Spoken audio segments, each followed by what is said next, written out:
What are some R-rated things that probably happen in the world of Harry Potter that the story doesn't address? A couple taking polyjuice potion with each other's hair to bang each other as each other. There must be a huge black market for celebrities' hair, obtained from hairdressers or something similar. Wow, holy duck, I would have never thought of that. But that's exactly what would actually happen. There's gotta be another way to conjure a copy of a person with relative ease in the world J.K. Rowling laid out. Right. It's a school with 100 empty classrooms and abandoned spaces with hundreds of horny teens running around. I want to know more about wizard birth control. They've gotta have better shit than we do. Not to worry. Pretty sure there's already an old joke about the fetus deletus spell. Someone probably at one point stuck their wand up their owners and used an illumination spell to turn themselves into a jack-o'-lantern. I know I would. I'm not sure if I want to go to your Halloween party or avoid it at all costs. The implications around love potions and spells are disturbing to think about. Even the books touch on it a little bit with Voldemort's parents. Love potions are more or less the perfect date grape Drew Gus. And yet they are openly and legally sold to teenagers. In fact, I cannot think of a single good use for a love potion. Rowling did not think this through. The Imperious curse that removes free will is unforgivable. But the potion that forces you to love someone you normally wouldn't is a-okay? It just takes one asshole witch wizard to get away with a whole lot of sexual assault. Who needs a roofie when you can stun someone and wipe their memory after? My canon is that Lockhart graped loads of kids in Hogwarts and then memory charmed them so they wouldn't remember. I mean, he used Obliviate all the time on the people whose adventures he stole. Why wouldn't he do the same on 11-17-year-old teens? The punishments are pretty extreme. Azkaban should be considered a crime against humanity. In the Fantastic Beasts movie it was too easy for the main characters to be sent for execution. It also bothered me that the executioners were so calm happy helping someone die. Umbridge should not have been able to use a magical hand scarring pen to punish people. Honestly. It feels like the law in that world has no limits. And I'd be scared if I lived somewhere in which that was normal. Wizards witches have probably committed some pretty sick acts because their legal system is shady. For example, they could torture someone as punishment and instantly heal them. Over and over again. Or they can use a spell that forces them to experience their worst nightmares.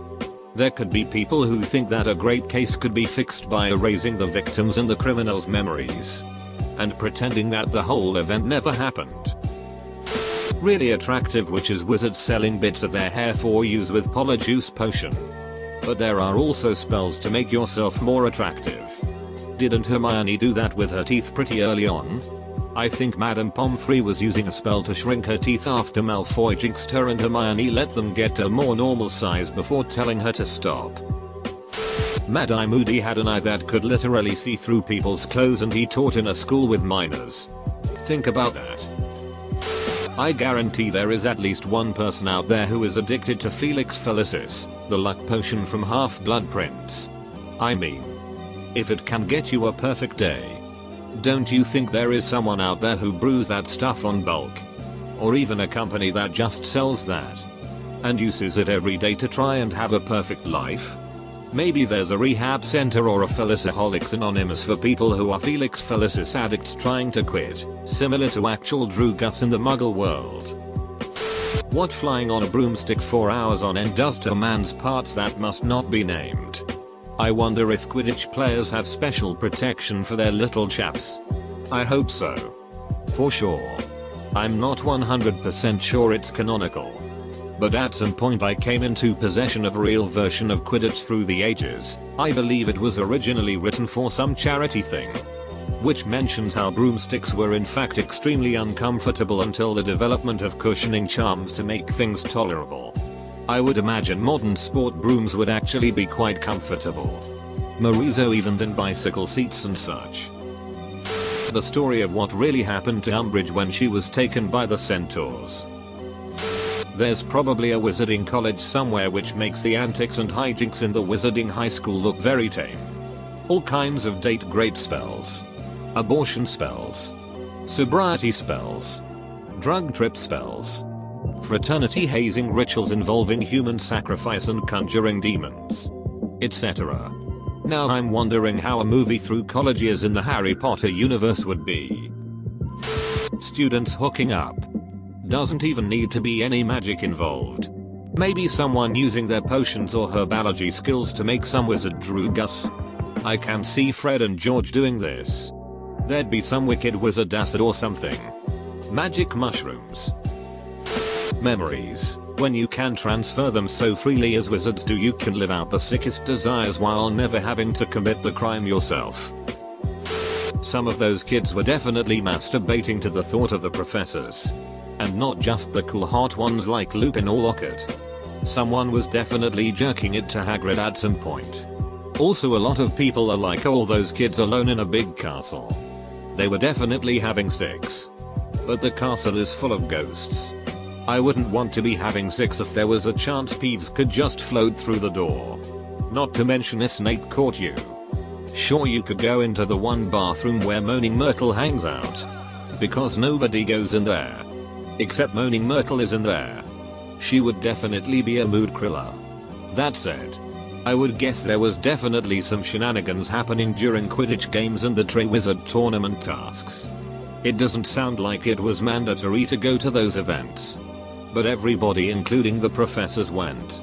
So you just stay behind with your boyfriend and do whatever while everybody's out.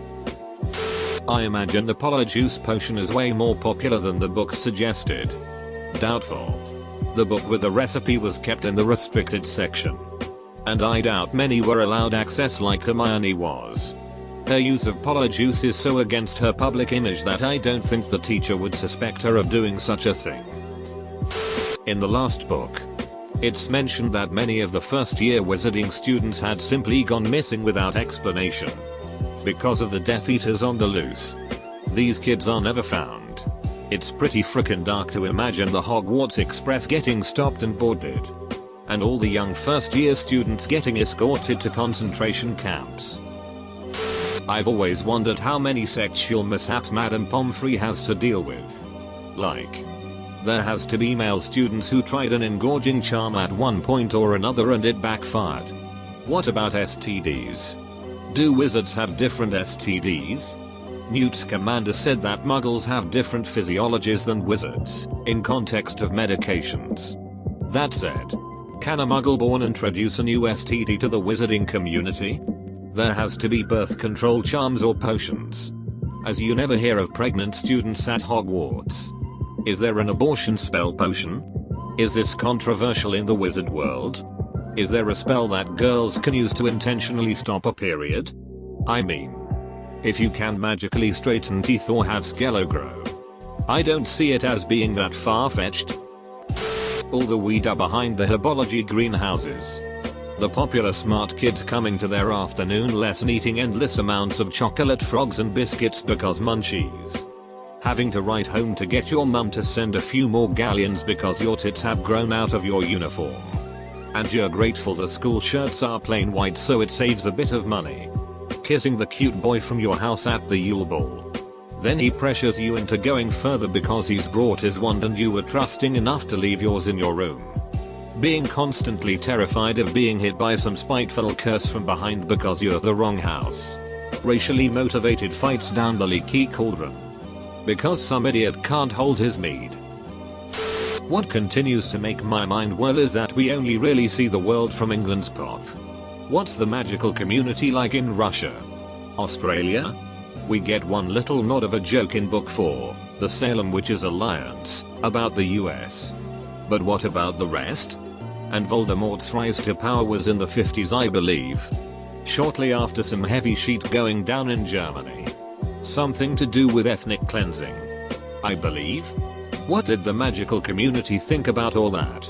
Surely there must be one Jewish wizard or witch somewhere in the world that had something to say about all that? And statistically, there had to be one. At least one. Person that decided to use their magic for gain in the muggle world. Suddenly the Fortune 500 company with an inexplicable new CEO has its stock prices go up 5,000% overnight. Dude stands there in his glass tower. Drinking coffee. Looking 120 floors down to Wall Street. Using his wand to Axio his iPhone and Lamborghini keys off the desk for his 10 AM meeting across town. Surely, from a purely statistical standpoint, there had to be one person that decided a lifestyle reminiscent of the mid-1800s wasn't what they wanted. People probably used the Cruciatus curse for some BDSM kinky shit, and then someone used it as torture and ruined it for everyone by getting it banned. There was this one bit in the books where one was practicing cheering charm spells and did it wrong and ended up being all giddy and laughing and had to be led away for an hour. Charm junkies. There would just be a bunch of wizards sitting in a basement duplicating and transfiguring food and water while spending the rest of the time constantly ecstatic on cheering charms.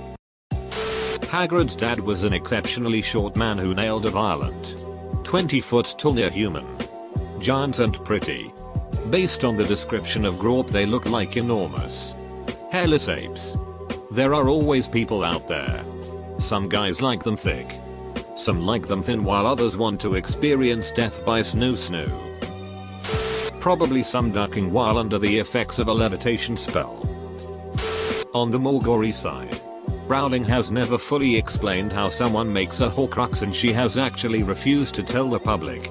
She apparently told the exact process to someone once and they actually got really sick from hearing the details. I can only assume that beyond just murder, it's pretty gross. Heck, maybe it's an act of necrophilia. My honest guess? Magic, murder, and the four humors. Not many people wanna think about someone murdering somebody and robbing blood, sheet, bile etc all over an object and forcing your now shattered soul into the object. There's also probably some humors and or elements based ritual for setting up the shattering. Young couples running off to elope and making the unbreakable vow to love each other until death do us part without realizing the full consequences and literally dying if they ever fall out of love with the other. The politics of Harry Potter are something worth exploring. There's a Ministry of Magic and it has some sort of legal enforcement powers and its own prisons that engage in clearly cruel and inhumane punishments that almost certainly violate the ICCPR. And they claim the Prime Minister of the United Kingdom at least is clued into the existence of this society. Magic Society also has its own currency and banking institutions, so they must lend out money and, again, have a currency issuing authority. There are several problems with this. For one, sovereign states like the United Kingdom aren't super happy about another state existing in their territory and arresting people, trying them, imprisoning and torturing them, having a thriving banking sector that pays zero taxes. It also means wizards who aren't well connected to the Muggle world may not have official citizenship in any Muggle nation and are thus stateless persons. Unforgivable curse or not, I absolutely guarantee you that there are people who would use the Imperious Curse consensually for BDSM purposes. Even just the description of how it feels to be under that spell reminds me of the subspace mindset that can definitely be a thing in a DS situation. It would probably be pretty hidden. Because unforgivable curse. But I would have no trouble believing it happened. I imagine at least one werewolf woke up the next morning vomiting bone and hair and scraps of night clothes.